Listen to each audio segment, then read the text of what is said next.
America ఇరాన్ల ఘర్షణ అయితే కొనసాగుతుంది. ఇదిగో ఇది తాజాగా జరిగినటువంటి దాడికి సంబంధించినటువంటి దృశ్యం. ఏకంగా అటాక్ వందలాది మంది ఇరాన్ సైన్యం ప్రాణాలు కోల్పోయినటువంటి సంఘటనకి సంబంధించినటువంటి అంశం.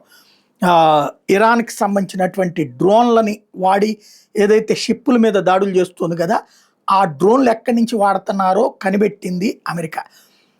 ఇరాన్ డ్రోన్ క్యారియర్ వచ్చేటప్పటికి ఓ పక్కన అటాకింగ్ చేసుకొచ్చింది. ఐఆర్ఐఎస్ షాహిద్ బఘేరీ మీద అటాక్ చేసింది. తాజా లెక్క ప్రకారం అమెరికా చేసినటువంటి ఈ దాడిలో 100కి పైగా ఇరానియన్ సోల్జర్స్ చనిపోయారు.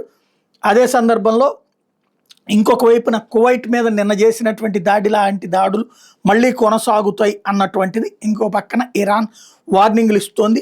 అమెరికా ఇరాన్ల మధ్యన ఘర్షణ కొనసాగుతూనే ఉంది. ఇజ్రాయెల్ మాత్రమే ఈ దాడిలో పాలు పంచుకోవట్లేదు. అదేమో అక్కడ హిజ్బుల్లా మీద దాడులు కొనసాగిస్తుంది.